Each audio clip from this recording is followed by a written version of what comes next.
Awakening, the podcast that guides you through the journey of self-discovery and transformation. My name is Christy, and today I'm here to share with you our mission to explore different pathways of growth and understanding, connecting with experts from various modalities to help you find your true self during your spiritual awakening. Today we have a special guest with us, Danikah Rose. She is a psychic business strategist. Oh, where did she go? There she is. Hey. A psychic, a business strategist, a medium, a sound healer, and so much more. Danikah, welcome to the show. Thank you. It's such a pleasure to be here. Honestly, excited vibes all over it. It's so good. I love it. I love it. So, Danikah, can you share with us your personal journey of discovering your psychic abilities at such a young, because you were quite young when you discovered your psychic abilities, right? Oh, yeah. I would have been about 7 years old, and Wow. that was the first time I ever saw an angel. And I was like, oh, I think it is. I think it isn't. And of course, I was very whimsical as a child. I was always dancing around and singing, and my mum would always be like, "Oh my gosh, what is this kid? She's full of beans." And so I'd see this like angel on the windowsill one night when I was half asleep, half awake. It was kind of like in that coming out of the deep sleep phase, and so I was like, yeah. So I told my mum, and she's like, yeah, that's really cool. Around that same time, we were attending a local church, and we would do these sort of like singing ceremony things where people would be laying on the floor. It wasn't a spiritual church. It was like Presbyterian or something like that. And we'd attended for probably like the first maybe 10 years of my life. And then my mum and dad totally went off church. And so then that also brought about all this new, I guess, awareness around mediums and what my gifts actually were, because having that Christian background, we were speaking in tongues and we would wave banners over people as we walked around the room and walked around them. And everyone would say, oh my God, like this, after you did that, this thing went away. And they'd always talk with my mum about how their ailments were gone and that they thought it was weird because they could feel like goosebumps or chills when I would come near them with my hands or waving the banner. At the time, I didn't really think much of it. I'm a child. My mum didn't have that much awareness and was like, okay, cool. And she was like singing in the church band, and so was I. And so like for us, it wasn't an abnormal thing. I was also homeschooled until I was 12. And so music was a constant part of my life. And by the time I was 13, I'd already been started writing songs, and then they bought me my first guitar. And so it just became a thing where I would praise and worship. Also, what I thought was healing other people and people listening to my music that was very expansive in even lyrically speaking about like one song I wrote when I was 14 was called A Brighter Day. And it was all about healing the world and raising the vibration. And if people just loved each other a little bit more. And so again, like in hindsight, I look back on that and think, wow, I think I always knew that that's what I was meant to be here for. And I'd always say, I'm going to reach millions of people. I have a message. And my family would be like, cool. Because none of them understood it. And still to this day, most of them don't. Yeah. Yeah. So then I guess I got into like tarot and the teenager witchy things where I'd be like, oh, I'm going to manifest. And then I'd tap into the moon. And then, you know, big awakening happened when I had my first baby at 21. Yeah. Wow. Wow. So tell me the transition, like from being an entrepreneur to integrating your psychic abilities and gifts into your business strategy, so to speak. How did that happen? Wow. Yeah, that's a biggie. So Yeah. I'd spent years traveling and working and doing all these crazy things. And I'll backtrack a little bit to when I was 18 and I had this crazy experience where I found out that the boss that hired me was being fleeced by hundreds of thousands of dollars by his then manager. So I'd made up this case study and thought, you know, I'm this 18, 19-year-old going and presenting that his best friend of 20 years has been stealing hundreds of thousands of dollars. Like I had to really back that up with a lot of evidence and go into the back end of all the systems and look at the taxes. And like I had access to all of that being the second in charge. It all came undone. I had that crazy opportunity, which then I got to step up into that high role. And we then sold that 1 point something million business and moved into a nearly $4 million business. And that I was in charge of all of that at 20 years old. And so collecting that, then having my own businesses, and then just being in hospitality for 15 years. And then I sort of came to this realization that, well, I'm not doing my music. I've left a overworking business model where I was in a domestic violent relationship with 2 young children and wildly unhappy with my life, basically suppressing everything with a wine a day. And I was like, wow. It's old me. Yeah, like this, functioning alcoholic apparently is what it's called. And I had very little awareness at a younger age and even just maturity. So I kind of thought, you know what, like this isn't who I came here to be. I've always known, and I've lived a small life. I've really dumbed myself down and just went, I'm just an entrepreneur. I'm just a business owner. I'm just a mom. I'm just a, don't be too much of anything, Danikah. Don't, let's just chill. Let's just keep it. Let's settle. And just the fire just raged on and on and on.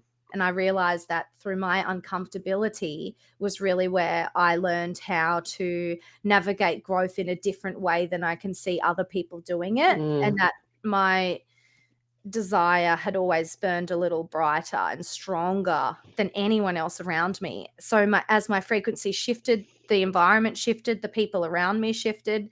And when I gave birth to my second daughter, I actually had a near-death experience, which is where I met my now husband in 5D, because he'd also gone into a coma at the same time. Wow. Yeah. So like that's a whole other story. In the same hospital or? On the other side of the world. Oh my gosh. Yeah. So then I had started really enhancing my gifts, and I would stay up until 2-3 o'clock in the morning channeling messages and writing poetry and songs. And I had a huge community, and I am getting to the part where it merges with my business because of all these channeled messages. And I've written like 3 poetry books that are not yet published, all around twin flame and sacred union, and all of that's coming up soon. But the theme of that created this massive online community that got hacked one day. I lost everything. It wasn't monetized. It was just me being in service. It was my side gig. It was, again, me playing small, having all these things like, yep, here's the moon reading. Here's the channel message for the day. Here's the Divine Feminine Collective. And I'm doing all these things. Yeah. And then, I met him in person. He found me online. We got married pretty quickly. We now have 2 children. And we decided together that when we had an opportunity to move interstate was when we were going to launch our business. That was about 15 months ago now. The landlord was selling the house that we lived in, and we applied for 35 properties and got none. Yeah. And we're like, all right, this is the chance. There's no other option.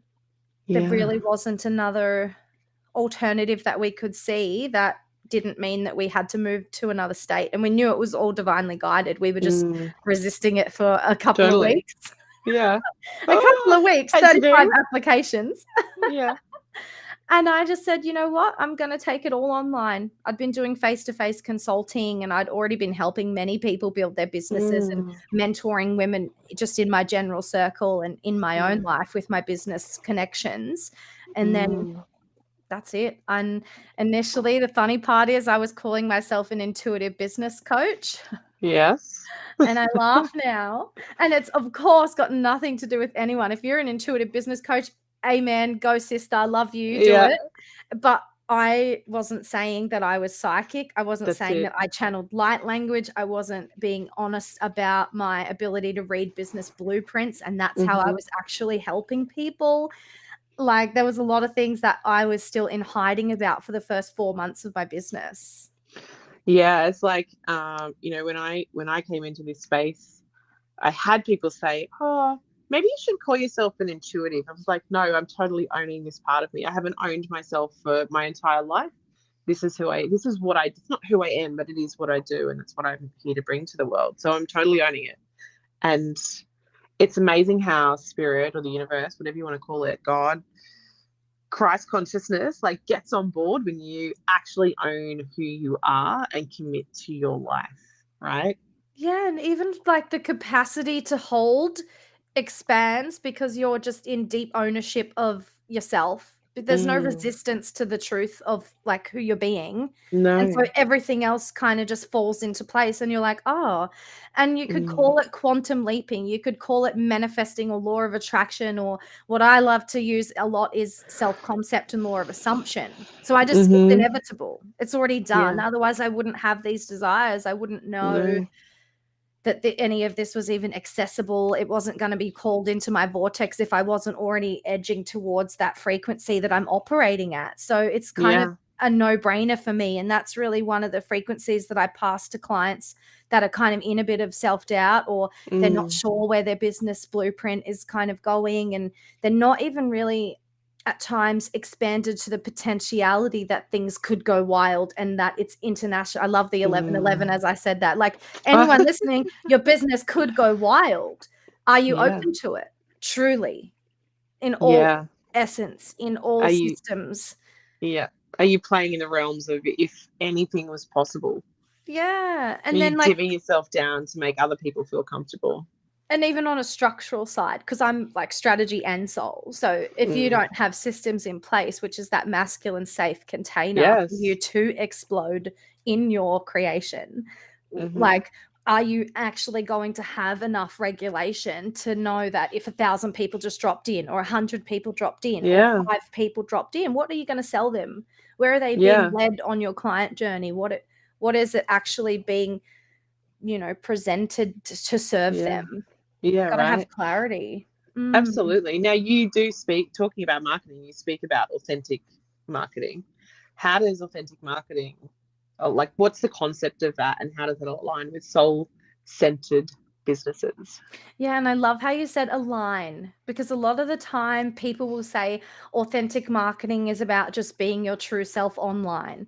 And for me, that's very wishy-washy. Mm-hmm. I'm a bit of a no fluff type of person, and I don't love Mm, it when people beat around the bush. So, mm, solution vibration to that is, if you're actually going to be yourself online, you need to have clarity around what your boundaries are. What are mm, you willing to share? Where are you willing to go with your topics? yeah. When does it feel like it's actually a good time for you to be sharing content? Because there's so many things connected to this, by the way, but just as Mm-hmm. women in business, we are cyclic beings. We are. We're tidal. There is not a consistent pull 31 days of every single month or 365 of the year where we are going to be in it. And there is Mm, definitely a culture around do it regardless of how you feel, show up regardless of how you feel. You have to be uncomfortable to grow. And I come in with the authentic piece from my own values that we get to challenge that. And we actually get to ask ourselves a lot deeper questions about what if we actually believed that the amount that we show up, the frequency, the platforms, the consistency for us was already enough, mm, that we already had the ability to call in the soul contracted dream clients that are yeah. divinely guided to work with us. Yeah.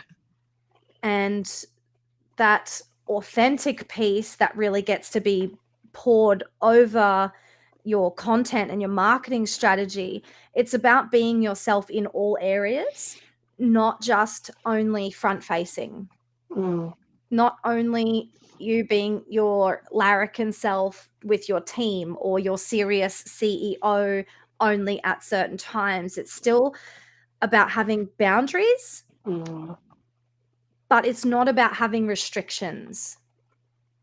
And so if you're showing up in like actual alignment, then all of your business gets to feel good. mm-hmm. But to move through that, there's a lot of permission that you need to give yourself to just be like actually like in pleasure. And it's so that's why it's Totally. kind of connected. I know we're kind of talking about authentic marketing, but it is connected to so many different So facets. many things. So many things. So I many love that. layers. And I love how you say it gets to be fun. Like, this is where life happens for us, right? We're not subject to life happening to us. And so many people I hear say, oh, I wish it could be fun. Like, it gets to be fun. And when you start shifting that language to, yeah, it does get to be fun, you'll start experiencing the fun. And until you start shifting that, you won't start seeing that, right? Yeah. And I think holding on to, like, it has to be a particular way is one of the biggest ways to move Yes, out of alignment with your authenticity. Like, absolutely. someone told me that I should be doing this, or I've gone and binge watched 20 different reels this week and they're all saying something different about Instagram strategy or Yeah. YouTube titles or how long a description should be. And I'm like, Mm-hmm. literally just blow it out of the water. New paradigm marketing, new Yeah. paradigm business. There are no restrictions or limits on that, except Yeah. that you're in full alignment with what your soul wants to say. Someone actually told me one time that I shouldn't be posting poetry to draw in ideal clients, that channeled messages were too whimsical and dreamy. And I was like, let me just, brush you up on something. I didn't come across in any type of way. All I said Yeah. was, my dream clients love poetry. I'm deeply whimsical and very, very dreamy, and I'm so Yeah. happy to share Yeah. whatever's, like, right here on my heart What's and alive? whatever that looks like. And Yeah. if I can make 6 figures plus, plus, plus from doing that in a 13-month period of having my business, Yeah. it really is anything possible. I Mm. was doing my first podcast that I got invited to from the spare room in my dad's house where we stayed for 9 weeks in between homes. Yeah. Traveled interstate with a car full of stuff and 2 young babies, and I'm just chilling there doing a podcast interview. Yeah, Yeah. But just that's because you create. were doing the thing, Yeah. right? So many people wait for it, like, to just like, oh, well, I'm going to dream up this dream business and I'm going to be this certain way because it's the way I have to show up. It's not the way I want to show up or desire to show up. It's the way that I'm told I have to be. And my people will just come. It's you need to be honorable to yourself. You need integrity with yourself. And like, I have this, and I'd love to know your opinion on this. I believe that our businesses are a separate entity to who we are. It is like, it's energy that has called us to be of service to it, and we show up of service to the container. And when I light the flame, like, whenever I'm called to, I suppose, start a container, which is ignite it, it's not my container. It's already started. The energy is already going out there. It's already seeking out. Actually, I don't think it's seeking out. I think the people out there that want it are actually the ones creating it, and I'm the one that's been called to be of service. And so many of us want to own that, and we identify as the business, but we are not the business. What are your thoughts on that? Oh my God, I love this topic. And yeah, I love that. If you build it, they will come. We just had that public comment come through as Yeah. well. So Yes. true. And it is a bit like, I do actually also agree that when we create communities around us based on our truth message and our frequency that's going out there to the universe, those people, that cohort, that group of energy is collecting there with their own desires for how they perceive us to be the conduit. We are the one that is delivering the container. And I like that word. There's a lot of people that will say, oh, it's such a generic word, it's so overused. And I'm like, yeah, but are we using it in a sacred way? Because everything in my business is sacred. Yes. So Right. like, everything is like that for me. And I'm like, Yeah. oh, little container. So that pool of energy, as you said, it's kind of already manifest in its own right. And for us to be the channel to tap into it and say, well, when we are actually in service, we're not thinking about only about, not exclusively thinking about what do I want to say today. No.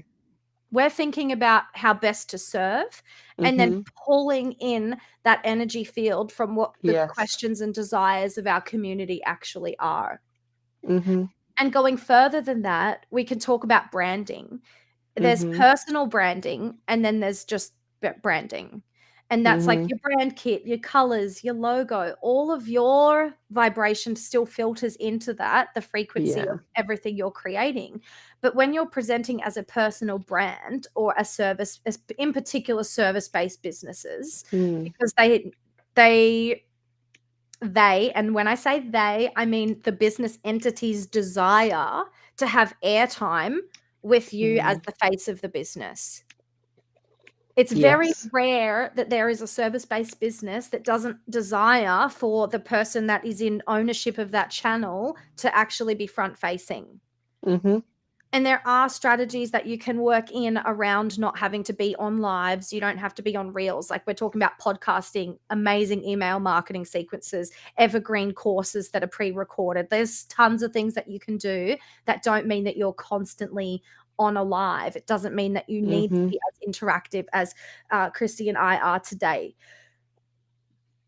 But yes, I too believe that they are their own entity, that they have. And look at it from a legal standpoint as well. We're contracting ourselves to the governments that we are lawed by to then bring into, the 3D what we already know to be true energetically.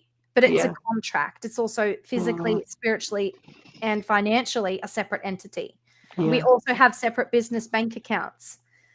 So financially speaking, it's also has its own flow and it has its own channel for that money coming and going and that energy. And it has its own human design, its own astrology, its own numerology, depending on when it was birthed, and all the things. It's its own entity. I love that. So I've got a question for you about women that are exploring their intuition and psychic abilities for the first time. What advice would you give them? There's a part of me that's like, oh, it's a bit biased to say, but having a mentor, having someone else even just to look up to, it doesn't mean that it needs to be paid support. You might binge watch, which in my early days, I binged a lot of YouTube. YouTube is more thorough, long form content. It's a lot more well planned out. So there's a lot more structure to the way that things are presented when it's a course or it is YouTube, I believe. And even from a strategic point of view. Absolutely. So yeah, I always find that really interesting when we may not have all of the information, especially when a lot of us star seeds and light workers are coming from family units that don't understand our construct and our mission. They don't really even believe it a lot of the time, or they demonize it. Like my own family, that was one of my experiences where it was like, oh my God, channeling and mediums, that's demonic. And I'd be like, yes, but there is a dead person standing right next to me and I'm having a conversation with them. So it's a little bit unavoidable at this point in time. When I was that coming from, because you said at the start of the call that you had was it 10 years in the church? Yeah.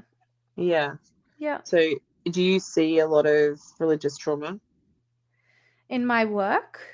For just in the people that are, just the people that you come across that are questioning, is this real? Is this happening to me?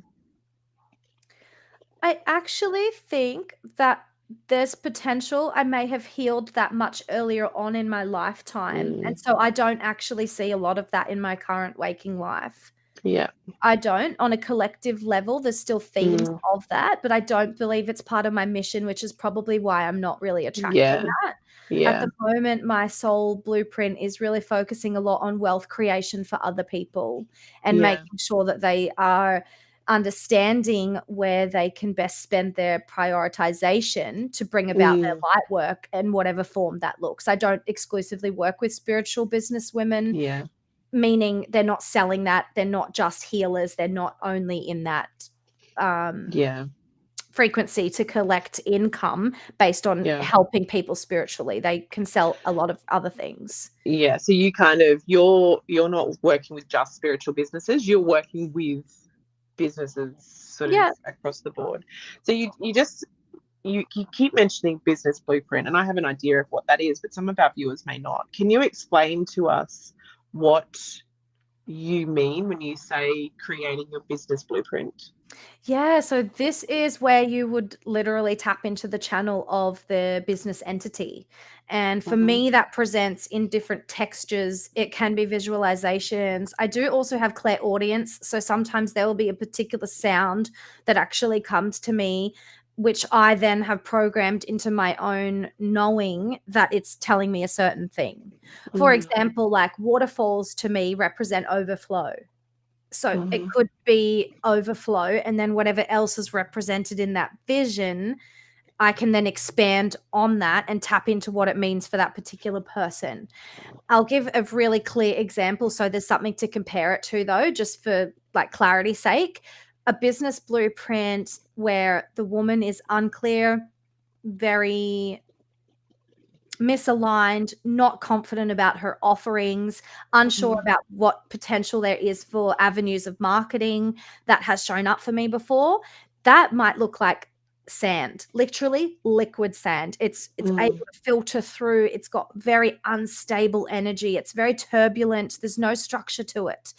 The colors as well that will come through can be high frequency, low frequency. They might pertain or relate to a chakra as well. So I can pick up on whether they're in love with their business or they're thinking too much. They might not Mhm. have any pleasure involved, or they're overactive in trying to protect themselves. And so it filters down with different visualizations. In the other side of it, when someone's very clear on their business blueprint, they know, and when I say blueprint, I mean like a trajectory where you're going with it, how much you're selling, what your Mm. tangible goals are, how many people you want to serve, the structure of the business in, am I bringing in a business partner? Do I have to do this solo? Is there someone else that's helping me with money? And I feel like a bit of this is channeled for someone that's watching, by the way. I'm just riffing here. Um, Mhm. and so it's a bit like if you're really clear and you have this map, that to me actually shows up in a very solid way. So they will be rectangles, squares. It will show up with a lot of black or lines. And so it's very Mm. direct. It could have also very much a light frequency where there's a lot of white or gold involved. And that will tell Mm. me where they're sitting at with the depth of their knowing internally about what their business is requiring from them. Mm. And then let's go into timelines a little bit, because if we can skip a bit further ahead in the timeline of Mm. the business blueprint, sometimes the current energies might be wishy-washy, but they're not seeing the highest potential frequency of the business, which is actually quite solid and sometimes Mm. global. And they're talking about running local events and doing like a little healing for $100 an hour. And I'm like, I don't know if you can see what I'm seeing, but like this is how we get there, blah, blah, blah. And then they're like, oh, I didn't know that I was, it doesn't mean that the women would always choose that highest Mm. potential. In fact, the women that I work with are the ones that only choose the highest potential, and then they run for it like they're just going, because they Yeah. know that they're trusting it, they're trusting themselves, and they're more clear on where they're going. Um, Mm. yeah, so I hope that answered the question to kind of explain how business Yeah. blueprints can present with textures, Totally. colors, sounds, light frequencies, and yeah. All the things. Now you talking about like the various energies that you work. I'm going to sort of just shift gears a little bit here. But you're known for channeling various energies like past lives and spirit guides, etc., etc. How do these channels assist in business growth? Well, I also want to preface this to kind of link it to the question that you asked before about Mm. beginners or people that aren't familiar with it. Yeah. Something I also did back in the early days was program a subconscious or a habitual question, which is now an automatic intention that gets set from Mm. any reading or channeling that I do, which is asking, where does the message come from? Yeah. Okay. And that That's really interesting. greatly, yeah, so it greatly elevated my clarity around, where was it galactic? Was it a spirit guide? Was it an ancestor? Was it a spirit guide ancestor? Was it a past loved one? At what Mm. age did they pass away? So then we can actually ask more questions internally very Mm. quietly. Now they're subconsciously programmed. Initially, they were very intentional and very loud. Yeah. because that was necessary. And Yeah. so if you start to program those questions into your mind and in your mind's eye, you'll naturally be able to discern where the information is actually coming from. And Mhm. how that links into helping with their business is because a lot of the time, even if you're a spiritual person, the women that I work with are not always interested in developing their psychic abilities. I'm not a Mhm. trainer or a mentor in the same sense that I'm here to gift other people the awakening. I'm not Mm. here to push them to pursue alternative, I wouldn't say tools. I'm definitely have the ability to gift them the tools to get their own clarity, but I'm Mm. bringing people back to themselves. I'm not Yeah. bringing them out to the ethers to ask the questions. Yeah. Does that answer the question? Yeah, I think it does. I think I really like that internal programmed question is, where is this coming from? I actually have never asked that question. I've never heard anyone ask that question, and I've never even thought to ask that question. It's so So fun. it's so profound. You will hear from, like, that's where I think I always got confused in the early days when someone would say, I spoke with Jesus, Christ Yeah. consciousness. I talked with Mary Magdalene. And I was like, how are these people talking to all these Yeah. entities? These people. And so that's why now I know, like, I will literally get told whether it's a 6D, 9D, or 11D message because they Yeah. tell me, because I'm Yeah. asking. You ask. Yeah. And this is, Yeah. when people say to me, I got this message and I don't know what it means. The first thing I say is, what? Well, just, you can just ask what it means. Yeah. Ask for it to be said in a different way. Ask what the purpose is of them. Like, bring Ask what it's childlike linked to. curiosity. Yeah. Yeah, we don't. It's not like they don't just dump information, and we don't have to go on a wild goose chase or a treasure hunt to try and put all the pieces together. You get to keep asking questions. So I love the expand. I love when I have conversations like this and I get to expand my questions. You talked about the galactic field. That's something that I'm not. I don't feel I've really connected to. It's in my field, and maybe I'll rephrase that. I feel like I've connected to that, but I don't really understand it. Someone asked me the question yesterday, and I didn't have the answer for it. She said, "Do you know what the Galactic Federation is?" And I said, I've heard of it. It's in my field. I don't really understand it because I've never really explored it. Do you know what that is? Yeah, I think everyone has their own interpretations as well. So I want to make Yeah. it explicitly clear that everybody's living through their own schemas, their filters, Mhm. their perceptions, their reality, information that they have collected. They might Mhm. deeply trust somebody that they've followed for many years, and so they will have tangents and the ability to speak into someone else's form of philosophy for their Yes. truth. Yeah. And so it's really good, again, bringing the women back to themselves to know, Mm. okay, well, this is what I understand from all aspects. And I think this comes from my experimentation with life and a mantra that I've said since I was a child: I am a sponge. My brain is a sponge. And that's Mhm. why I'm someone that's like, oh, here's this information. And everyone says, how do you all know all this stuff? I realized it's because I'd programmed it into my reality to retain information. Yeah. So if you're someone out there that's questioning the Galactic Federation, the Council of Light, the cohort of twin flames that are in sacred union on the planet right now, what actual star seeds are, whether their origins are of Lumeria or Orion or wherever they're coming from, what I would say is that you get to also just tune in and do a meditation for yourself after you've Mm. collected more information. So all I can do is tell you what my personal beliefs around it are. And I do think that there are people that are operating in different frequencies that have access to additional information that the collective don't. Mm. And it is not to cause a form of separation. It's really just about awareness. And there are some of us that are here to trickle information through, and there Mhm. are others that are here to be the face of. So people who identify as someone that's on the board of the Council of Light and somebody that's been called to be on the Council of Light and the Galactic Federation. They're groups of human beings that are what I know to be, even for myself, I'm a hybrid. So I'm not actually only operating from my human soul. Majority of the time, in fact, I'm more swayed towards being an open channel and conduit predominantly, like I'd say 75 to 80% of the time. Most of the time, I'm actually operating in a different frequency because it's easier for me. Being human is actually quite a challenge. There's a lot of emotions that you can run the stories and get sucked into these lower frequencies of victimhood and someone's the savior and I am in need of healing constantly. Stuff like that isn't actually the truth of the love frequency that we hold.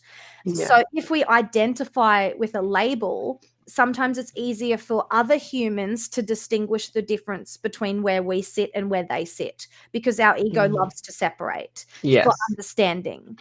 And so if you wanted to see somebody as a mentor, you could say, wow, they're on the Council of Light. They have access to more information, which means that I can then go to them to seek more information that I'm not knowledgeable about. So that's where I sort of sit with the labels. Yeah. Such a so this whole conversation, it doesn't matter how many times you have a conversation, there's so much more that we can just expand on. So, many of the women in our audience and men, most of our audience is women, they're experiencing a spiritual awakening. That's how or why they've found us. How can they effectively navigate this process while also focusing on their business goals? Oh, that's a good one. And I would put it down to more structure. And it isn't what everybody always wants to hear because there are a lot of people out there that will stay on. And I also place my words really carefully as well, which is why sometimes I pause because I want to say stuff that is actually true for me, not just vomit information without intention. I never would do that. So, and that goes back to that integrity piece that we briefly talked about before the episode started. So yes, we can focus on both. They don't have to be separate in a sense that when we do view our ceremony or we separate ourselves from the business day-to-day aspects and we go into what some would note as the void or confused or not really sure what the next offer is or what my direction is with my business or something's out of alignment in my waking life and my relationship is unstable or I'm pained by some grief that I had with my inner child or my parents' issues. Huge list. These are all things that we all navigate day to day. Some of us have children, some of us have cats that wake us up at 4 o'clock in the morning. You just never know what's actually going on. Okay. So how do we focus on both? If you can really view your ritual and your ceremony with self as an ability or access to the business expanding without you having to do more. It's not about doing more. It's about understanding that your business is allowed to grow and you're giving it permission to grow, whether you're sitting there doing lead generation, tapping out that email on the keyboard, scheduling in that podcast episode to go out. And it's not always, I can also feel a little bit of resistance from someone that's watching going, oh, I don't really know about this. It is okay to not be in full belief of it when you start to program that into your reality. Yeah. It's okay to accept that you're like, how is me going away and doing a meditation for an hour or having a magnesium Epsom salt bath for an hour, or how is me taking the night off even going to help me make more money? Because you believe that it's not going to make more money, it's true. Yeah. So whatever you make to be true about what you're doing with your human time, hour by hour, schedule by schedule, day by day, if you don't believe that every single thing you do, like me driving to get this coffee before the interview this morning, this is making me money. Just spent $7 on this. Right? $7. Can't believe coffee, $7. But anyway, guys, the point That is a big coffee, though. It is a big coffee. It is. And I'm so grateful for that big giant coffee. That's the thing, though. Like, I will say, okay, whatever I'm outward comes back to me 10 times. Yeah. Whenever I take time out for my mental health and my business and my spirituality, it's coming back to me 10 times. Yeah.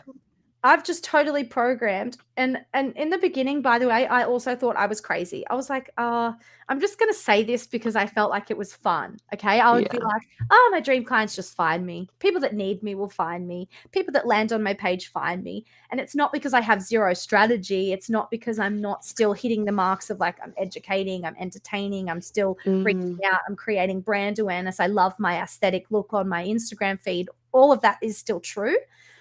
But the deep belief, if I took 3 days off, I'm still making money. Money is mine. I am money. It is always around me. It's coming for me. It's already done. It doesn't need me to constantly be in a forced flow. It's not about trying to be feminine. We're not trying to do anything. You're either doing something or you're not doing it. Yes. So you're either being divine feminine, absolutely in flow, not focusing on strategy much at all, or you're resisting something. Yeah. Like there's not really any much gray area when you're wanting to try to be something. Yeah, I believe that too.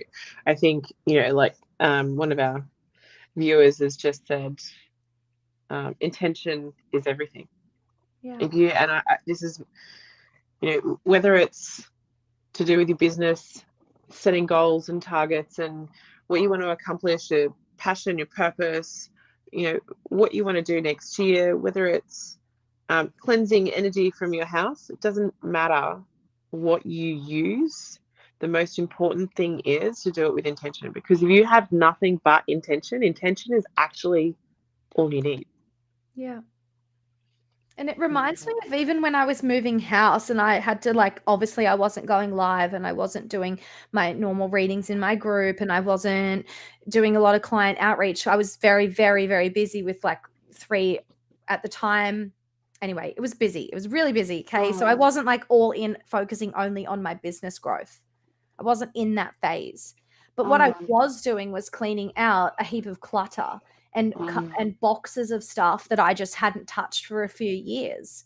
But with the full belief that me clearing this physical matter was actually creating space for more wealth, for more abundance in my life, for more freedom to move around. And so when we're viewing something and we're looking from it in a lens of this isn't me doing what I should be doing, we're then moving ourselves away from the actual alignment of if you've been guided to go and clear those boxes out of your back cupboard in the garage, that's for a reason, because your home or your lifestyle might be requiring space. But what action are we actually taking to do that? Because that's where we can slow ourselves down. We'll be like, oh, but, the kids need me, or but if I don't send that email right this second.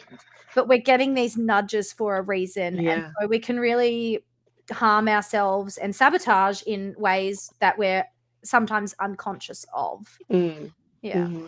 One of the other viewers has said, what we resist, we persist. Or what we resist persists. Yeah. Yeah. Yeah. I love that. Beautiful. So you have a Facebook group that I want to talk about just quickly about. The group is for, I believe, women. How does it provide support for entrepreneurs on their journeys?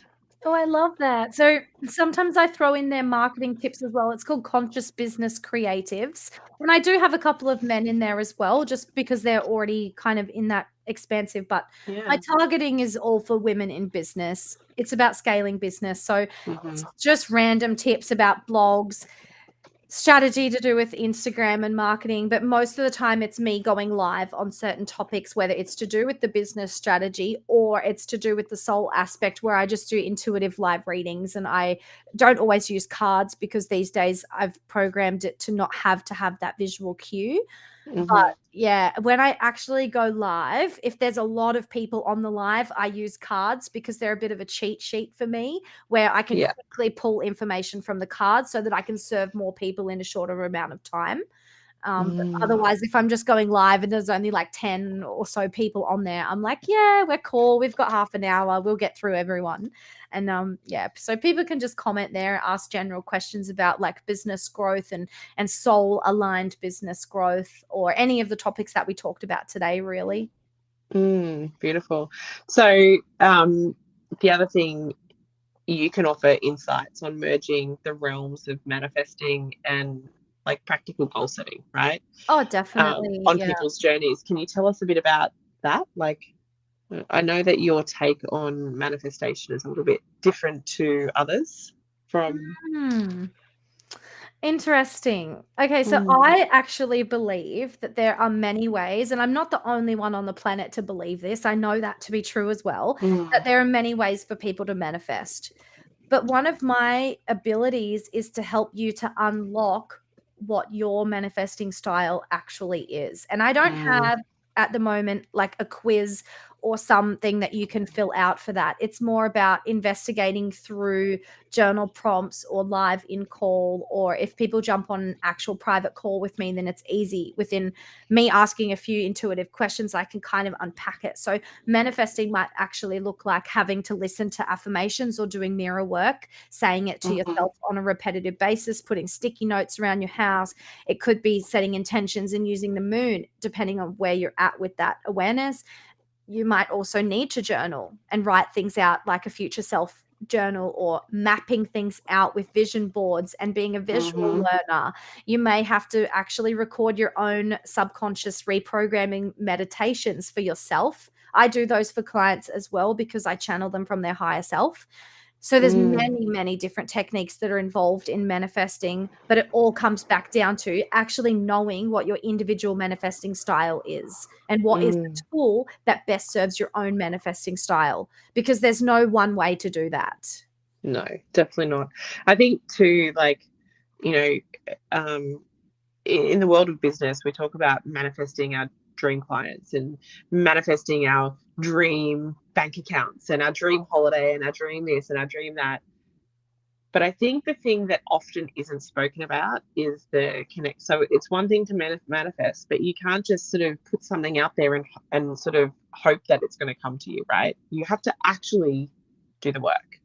Yeah, and I find it so interesting that there are people out there that will challenge that and say that they can literally create it from nothing. And I'm like, all right, we can just tap into that conversation about ethics a little bit, Yeah. because we are in an online space. We're in a time space reality where the online world is rampant with charlatans. It's always been this way, by the way. It's not just Mm-hmm. online. It's just that it's a lot more obvious to people that are deeply psychic right now, who Mm-hmm. can vet, they can have a look, they can literally just scan and then go, well, I know that that's full of poo poo. Um, Mm-hmm. and then, unfortunately, for some people that are really looking to be saved and that are seeking outside of themselves, and they believe that that person is going to be the one ticket to win, a lot of Yeah. the time that advertising looks like you can change your life and you can manifest anything you want overnight Yeah. within 90 days. As soon as you start this business in XYZ, you're going to hit six figures within X amount of time.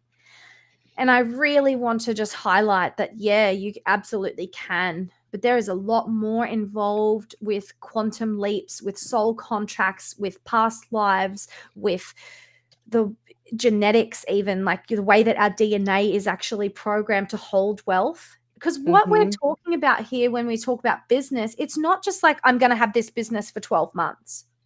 My Mm-mm. own blueprint took me nearly 12 years to cultivate and to actually manifest to the point now. So we're like talking decades of a body of work that is brought about by deep dives, by full self-investigation, by picking apart in a non-judgmental way without resisting the truth of who I'm being, and then Mm, making consistent, frequent adjustments to my frequency, to who I'm being, to what I'm calling in, to the conversations that I'm having.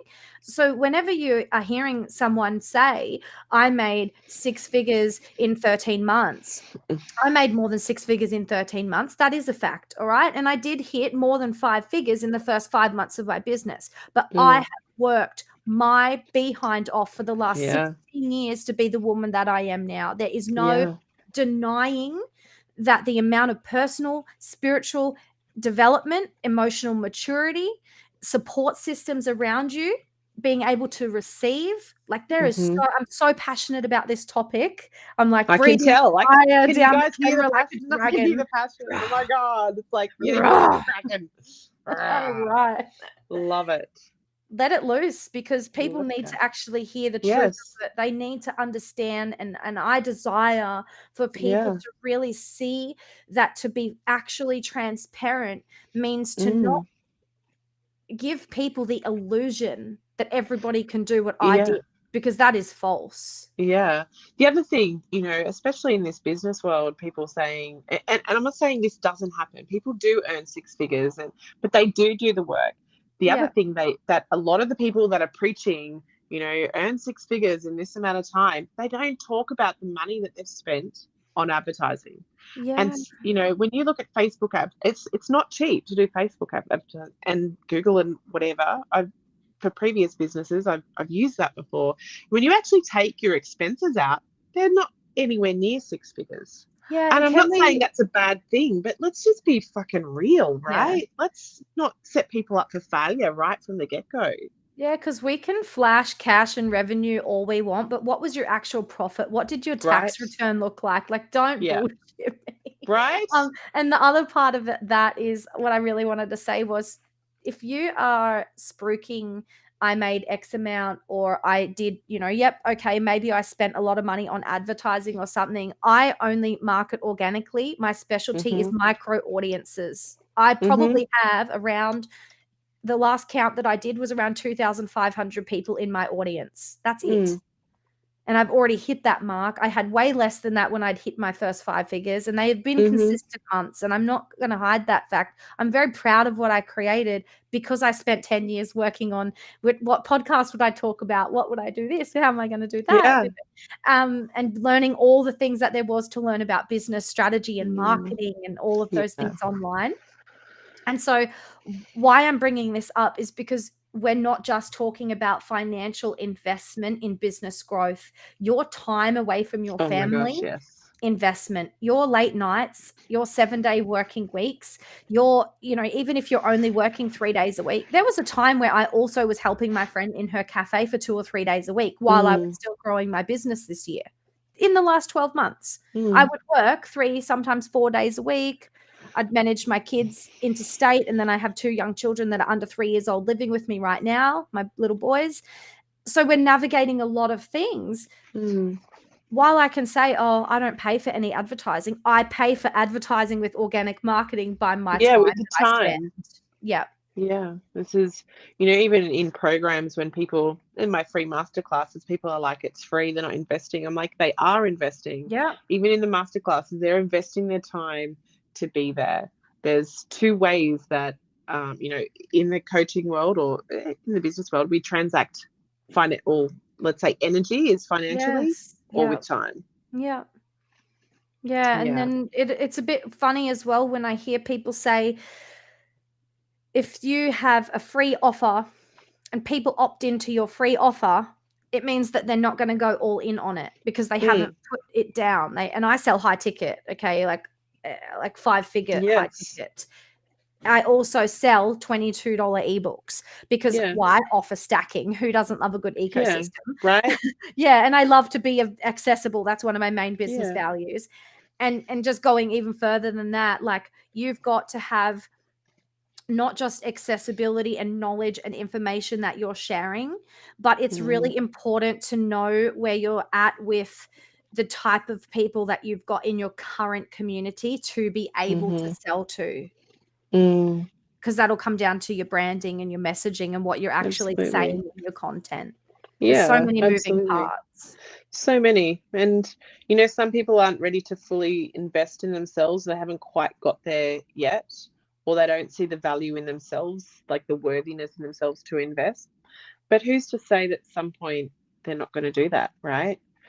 I think, you know, something that is really big for me is integrity. And I know from, you know, being in your audience as well, it's quite paramount for you too. Can you Definitely. touch on energetic integrity? Yeah, so I think again, it's one of those topics where, and I guess even after this conversation, it's kind of highlighted for me where I'm so open to other people's perspectives and knowing that Mm, not everybody's going to be the same and that we mm, all have different levels of integrity. So, what I may view as something that is a working part of my business that's very much in mm, alignment and it's healthy for me energetically, mm. someone else might look at that and go, oh, wow, I can't even. Yeah. Oh, and so where judgment plays a part in this conversation and in this topic, it's quite interesting. I find it very interesting that we can Mm, still be in our own integrity, yet other people may observe us as lack of. mm. So I'm just kind of having like an inner chuckle there, although it wasn't really Yeah. answering your question. Yeah. What integrity means to me, though, is that I know that I'm just doing it from my own truth, and that I also accept and allow other people to do it from theirs without Mm. shaming them. Yes. When I would love to gift different perspectives, and I do this in my content, at times I've been sort of called out for it, to say, oh, why are we even bothering to talk about this? Mm, Why is it necessary? I had one woman tell me she's been talking about it for the last 15 years and nothing's ever going to change. But if we speak about something and we believe that nothing's ever going to change, whether we talk about it or not, it's true. So we're mm, programming that into the collective energy. So it's one of those things where I will die on this hill if I have to. I will be in front of God, in front of the universe, on my knees, in whatever aspect, however that shows up, whatever it looks mm. like, because I'm here to illuminate the false idols in every industry and to illuminate the false within for Yeah. myself and for other people. So me holding back my truth and not allowing the conversation of this to me seems right and this to me doesn't, and without saying they shouldn't be doing, stop doing this right now. How many times have you seen that? It's a you know, Oh, if we stop doing these 5 things, and I'm just yeah. thinking that isn't a hook that I want to respond to. Yeah. Like, I'm not going to get sucked into content No. when I see that. No. Definitely not. And you know, then you're not their market if that's the way that they're marketing. Exactly. Yeah. Yeah. And you might get Mm, blocked, you might get deleted, but there is 8 billion people on this planet. So if I mm, really worried about how small the community is or that nothing is ever going to change, and I allowed those stories to be at the forefront of the actions that I mm. take, that would be out of integrity for me, because I'm me Yeah. and you're Yeah. you, and I'm in full acceptance that we're both just having our lived experience. Yeah. Absolutely. Absolutely. I love that. I love that. So we've come to time. We're over time. So my question to you, my love, first of all, I appreciate you being here, and I have so much gratitude for you. Is there any final bits and pieces? I know that Jen is watching live, and she did find your links, and she has dropped them in the Oh, yay. comments. Thank you, So Jen. yeah, I appreciate you, Jen. She's gone and done that for us. I think she's got your Facebook, your Instagram, and your Oh, that's group so in there. lovely. Yeah, that's And awesome. below the podcast, when we do go live for the podcast, they'll be below there as well. So any last bits of information, anything that you know that is sort of sitting with you that wants to come through for someone listening? Any guidance before we wrap up? I really, really, really want to highlight and just go back to that, the belief systems around our business activities. Bring more awareness to what your thoughts are. So, like, if you're really wanting to do something, say, for example, you're going to sit down and batch create content, or you're just going to comment in a few groups, or you're going to create an offer, and your belief is, and you feel restricted in the belief that you're taking time away from your business, so you're not going to make money, I really encourage anyone listening to reframe their perception around and put, I guess, like, it's almost like if you can create a visual of, all right, this is a moving part and it's compartmentalized, and this is a moving part and it's compartmentalized, and both of them are still working together, even though I'm focusing over here right now. This ball is still turning, this wheel is still moving, that is still interacting with everything else that's happening around your business blueprint. It doesn't mean that you need to be looking at both of them at the same time. It's okay to really hone in and just focus on one compartmentalization at a time. Beautiful. Thank you. My pleasure. This has been wildly fun. It has been. I want to have you back when we do the next round. Yes, you got to come on my podcast. Absolutely. I have my podcast is Strategy and Soul. If anybody wanted to look that up. Actually, have a link. I think I've got a link here for that too. Oh, so what I'll do cute. is make sure that link is below in the podcast Thanks. for our viewers. I do little snack pods. I think that's probably my favorite part of my podcast. They're like 8 to 10 minute episodes, and they're called snack pods. So you can get little guided meditations or affirmations or just some inspiration and things like that. Beautiful. I Thanks love that. for having me. You're so very welcome. You're so very welcome. So thank you again for joining us today. Your wisdom has been merging spirituality and business. It's been truly inspiring to our listeners and to me. Oh my God, I love these juicy conversations. Remember that your awakening is unique to you and that it's not a one size fits all approach. Keep exploring, keep discovering what resonates with your soul. And if you're seeking a supportive community with like-minded women, don't forget to check out Danikah's Facebook group. Again, the link is in the comments below. You'll find a safe space there for growth, connection, and transformation. Stay tuned for more enlightening conversations on Elevate Your Spiritual Awakening. Embrace your intuition, harness your psychic gifts, and illuminate your path to self-discovery. Until next time, keep shining your light, embracing your true self. Stay curious. Much love.